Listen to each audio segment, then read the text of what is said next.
আসসালামু আলাইকুম।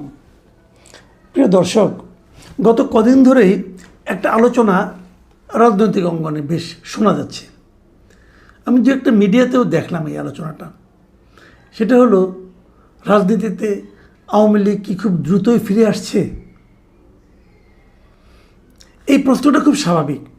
আওয়ামী লীগ যে বাংলাদেশের রাজনীতিতে ফিরে আসছে এটা নিয়ে আমার কোনো সন্দেহ নাই, কিন্তু সেই আশাটা কত দ্রুত হবে এটি হলো আলোচনা। যদিও এটা শুনলে এনসিপি হয়তো খুব মন খারাপ করবে, জামাতও মন খারাপ করতে পারে, কারণ তারা তো চাচ্ছে যে আওয়ামী লীগ আর বাংলাদেশের রাজনীতিতে কখনোই না আসুক। আমার মনে আছে একবার একটা টক শোতে আমি গিয়েছিলাম, সেখানে আমার সঙ্গে এনসিপির একজন নেতা বসেছিল এবং তার মূল আমার বিরুদ্ধে অভিযোগটা ছিল যে আমি এবং আমাদের মতো কিছু লোক নাকি বাংলাদেশের রাজনীতিতে আওয়ামী লীগকে প্রাসঙ্গিক করে তুলছি। তো আমি কেবল তখন বলেছিলাম, ভাই দেখেন, আমি একটা ক্ষুদ্র মানুষ, আওয়ামী লীগের মধ্যে একটা বড় দলকে আমার কেন প্রাসঙ্গিক করে তুলতে হবে, এবং সেই ক্ষমতা এবং সেই যোগ্যতা তো আমার নেই। আওয়ামী লীগ রাজনীতিতে, বাংলাদেশের রাজনীতিতে আওয়ামী লীগ সব সময়ই প্রাসঙ্গিক, মানে যখন আপনি বলছেন তখনও প্রাসঙ্গিক এবং আগামীতে আরও প্রাসঙ্গিক হবে, এটাই স্বাভাবিক। আওয়ামী লীগ ছোটোখাটো কোনো দল তো না রে ভাই। আওয়ামী লীগের সঙ্গে এনসিপির লোকজন বলতেছে, কিন্তু তাদের নিজেদের প্রাসঙ্গিকতা নিয়ে হয়তো আগামীতে 5-10 বছর পরে প্রশ্ন উঠতে পারে। কিন্তু আওয়ামী লীগ এত বড় একটা দল, এটা যদি ক্ষয়িষ্ণু হয়, যদি ক্ষয়ে যেতে থাকে, তাও কয়েক দশক লাগবে, এটাই রিয়েলিটি। তো এখন প্রশ্ন হচ্ছে, আওয়ামী লীগকে গায়ের জোরে, আওয়ামী লীগের যারা দায়িত্ব ছিলেন, শেখ হাসিনা সহ অন্য যারা দায়িত্ব ছিলেন, তারা অনেক অপকর্ম করেছেন, অনেক অন্যায় করেছেন, জাতির প্রতি অনেক অত্যাচার করেছেন বলে আমি বলবো, এবং আওয়ামী লীগের ক্ষতিও তারা অনেক করেছেন। আওয়ামী লীগের যদি কোনো ক্ষতি, সবচেয়ে বড় ক্ষতিটা কেউ করে থাকে, তাহলে শেখ হাসিনার সঙ্গে যে নেতৃবৃন্দ ছিলেন তারাই করেছেন। এটা নিয়ে আওয়ামী লীগের মধ্যেও ক্ষোভ আছে, তারাও হয়তো এদেরকে, এই নেতৃত্বকে অপছন্দ করে। কিন্তু তার মানে আওয়ামী লীগ দল হিসাবেই নিশ্চিহ্ন হয়ে যাবে এবং কখনোই এই দেশের রাজনীতিতে আসতে পারবে না, প্রাসঙ্গিক হবে না, এরকম যদি কেউ ভাবে, সে ভেবে মনে মনে আনন্দ পেতে পারে, এছাড়া এর থেকে আর কোনো লাভ হবে না। হ্যাঁ, আমি যে কথা বলছিলাম, আওয়ামী লীগ কি শিগগিরই ফিরে আসছে এটা মনে হচ্ছে, এবং একাধিক মিডিয়া লিখেছে যে ঈদের পরে হয়তো আওয়ামী লীগ ফিরে আসবে। আমার ধারণা আওয়ামী লীগের ফেরাটা অবশ্যম্ভাবী, অবধারিত, এটা ফিরবেই তারা।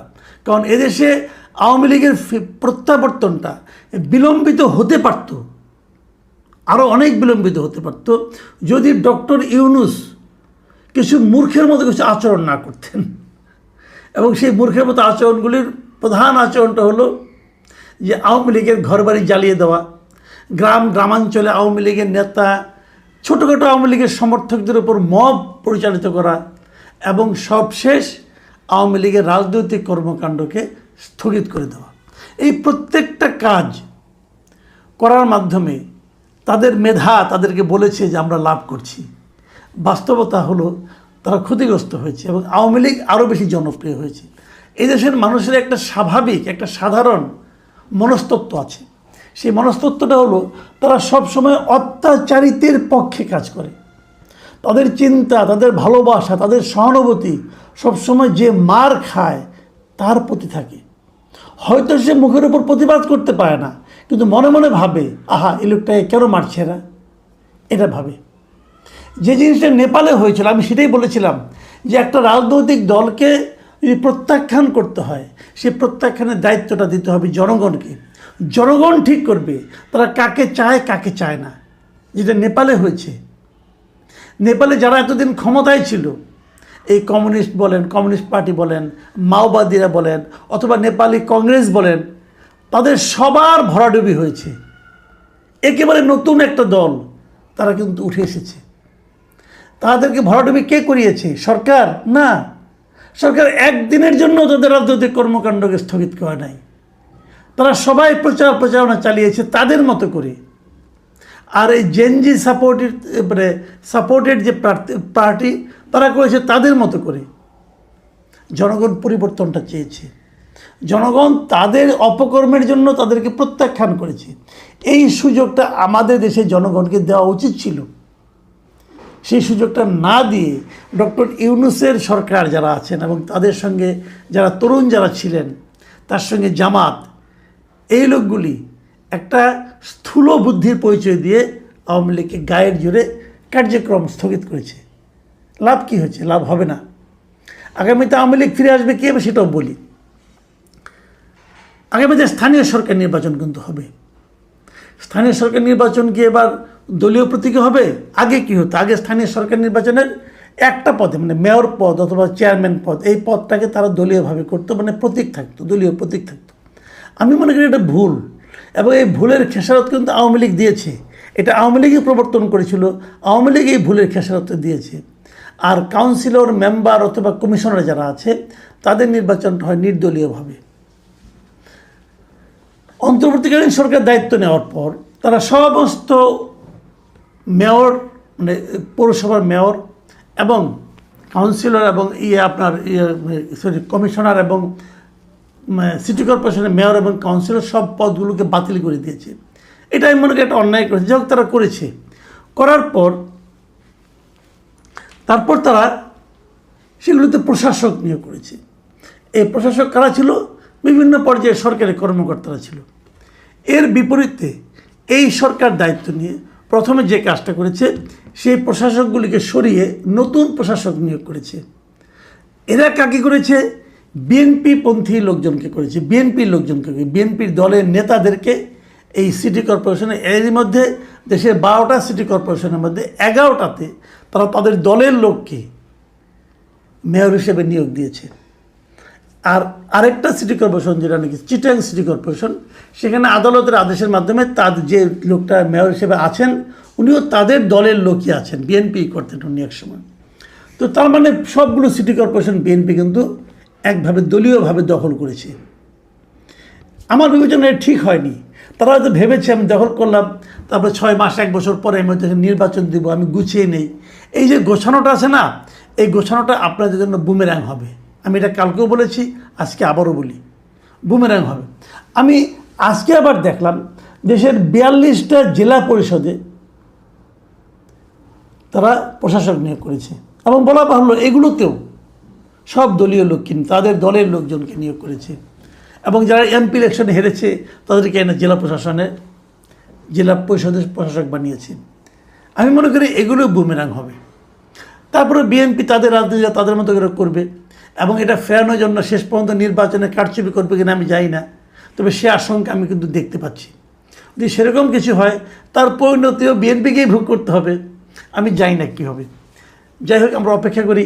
আমরা আশা করব যারা প্রশাসক হিসেবে দায়িত্ব পেয়েছেন তারা ওখানে যে ভালো ভালো কাজ করবেন, এবং ভালো কাজ করার মাধ্যমে জনগণ তাদের প্রতি আকৃষ্ট হবে, জনগণ তাদেরকে ভালোবাসবে, এবং সেই ভালোবাসাজনিত কারণে তারা অনেক ভোটের ব্যবধানে জিতে আসবে। বিএনপির এই যে পরিকল্পনা, এই পরিকল্পনা হোক, এটা ভালো খারাপ না, এটা নিয়ে আমার কোনো আপত্তি নাই। একজন তো জিতলেই হলো, আমরা একজন ভালো লোককেই চাই। কিন্তু দেখা যাবে কি, যদি এগুলো দলীয় প্রতীকে না হয় তাহলে কিন্তু আপনি এখানে আওয়ামী লীগকে পাবেন। আওয়ামী লীগ হয়তো প্রথমে মেয়র পদে খুব ভালো করবে না, দিতেও চাইবে না, তারা হয়তো ওই পদে যাবেও না। যদি নির্দলীয় হয় তারা নির্দলীয়ভাবে তাদের দলের সঙ্গে যারা জড়িত আছে তাদেরকে তারা কমিশনার অথবা কাউন্সিলর অথবা মেম্বার পদে তারা মনোনয়ন দেবে, এবং তাদের মধ্যে অনেকেই পাশ করে আসবে। এই ব্যাপারে আপনারা নিশ্চিন্ত থাকতে পারেন। এখন বলবেন আমার এই কথা ভিত্তি কি? আমি ভিত্তিগুলি বলি। দেখেন, সারা দেশে এই যে আইনজীবীরা আছে না, আইনজীবীদের একটা সমিতি আছে, আইনজীবী সমিতি। দেশে 74টা আইনজীবী সমিতি আছে সারা দেশে, বিভিন্ন জেলায়, হাইকোর্টে, সুপ্রিম কোর্টে, এরকম জায়গা আছে। এগুলোতে এরই মধ্যে নির্বাচন শুরু হয়ে গেছে। আওয়ামী লীগের পতনের পর প্রায় 14টা আইনজীবী সমিতি কিন্তু নির্বাচন হয়েছে। প্রথম দিকে ভালো করেনি, এখন কিন্তু ধীরে ধীরে আওয়ামী লীগের লোকজন এই নির্বাচনগুলিতে ভালো করতেছে। আমি দু একটা উদাহরণ দিয়ে বলি। গত 28শে ফেব্রুয়ারি কক্সবাজার জেলা আইনজীবী সমিতির নির্বাচন হয়েছে। সেখানে 17টা পদের মধ্যে 7টাতে জিতেছে আওয়ামী লীগ সমর্থিত প্যানেল। 17টার মধ্যে 7টা। তারা সভাপতি সেক্রেটারিতে জিতে নাই, ওগুলোতে বিএনপি এবং জামাত জিতেছে। কিন্তু অন্যান্য পদের মধ্যে 17টার মধ্যে 7টাই জিতছে আওয়ামী লীগের লোক, আওয়ামী লীগের সমর্থিত লোক যারা। এর আগে 18 তারিখে নোয়াখালী জেলা আইনজীবী সমিতি যে নির্বাচন হয়েছে, সেখানেও আওয়ামী প্যানেলের, মানে আওয়ামী প্যানেল ঠিক না, আওয়ামী সমর্থিত প্যানেল থেকে 9টা পদে জয়ী হয়েছে। তার আগে 26শে জানুয়ারি ব্রাহ্মণবাড়িয়া আইনজীবী সমিতির নির্বাচনেও সভাপতি সহ 10টি পদ পেয়েছে আওয়ামী লীগ সমর্থিত প্রার্থীরা। তাহলে এটা খুব স্বাভাবিক। এছাড়া আপনার লক্ষ্মীপুরেও এরকম জেলা আইনজীবী সমিতিতে 8টা পদ পেয়েছে তারা, চাঁপাইনবাবগঞ্জেও 6টা পদ তারা পেয়েছে। কিন্তু তো এইভাবে কিন্তু চলতে থাকবে আগামীতে, এই ধারাটা অব্যাহত থাকবে। এবং এরই ধারাবাহিকতায় আগামী মে মাসের মাঝামাঝি 13-14 তারিখে মে মাসের সুপ্রিম কোর্ট আইনজীবী সমিতির নির্বাচন হবে। আপনারা দেখবেন সেখানেও আওয়ামী সমর্থিত আইনজীবীদের একটা বড় অংশ পাশ করে আসবে। এমনকি এটাও বলা যায় সভাপতি সেক্রেটারি পদে হয়তো বা আওয়ামী লীগের কোনো প্রার্থী থাকবে না, কিন্তু যারাই প্রার্থী থাকবে তাদেরকে জেতার জন্য আওয়ামী লীগের সমর্থিত যারা আইনজীবী আছে তাদের সমর্থন নিতে হতে পারে। এতে অবাক হওয়ার কিছু নাই, কিন্তু নাই এই কারণে কি, আপনি জাতীয় নির্বাচনটাই দেখেন না কেন, এই জাতীয় নির্বাচন আওয়ামী লীগ ছিল না, কিন্তু যারা জিতেছেন তারা কিন্তু আওয়ামী ভোটেই জিতেছেন। তারা আওয়ামী লীগের প্রচুর ভোট পেয়েছেন, এবং আওয়ামী লীগের ভোটটা এখানে ডিসাইডিং ফ্যাক্টর হিসেবে কিন্তু কাজ করেছে অনেক জায়গায়। তো এই বিষয়গুলো যদি মাথায় রাখেন তাহলে আওয়ামী লীগ ফিরে আসছে, এটা স্বাভাবিক। প্রশ্ন হলো আওয়ামী লীগ যখন ফিরে আসবে অথবা আসতে থাকবে, তারা কি পুরনো নেতৃত্ব নিয়ে আসবে নাকি নতুন নেতৃত্ব নিয়ে আসবে? এটাই হবে সামনে $1 মিলিয়ন প্রশ্ন। দেখা যাক কি হয়। সবাই ভালো থাকবেন। আল্লাহ হাফিজ।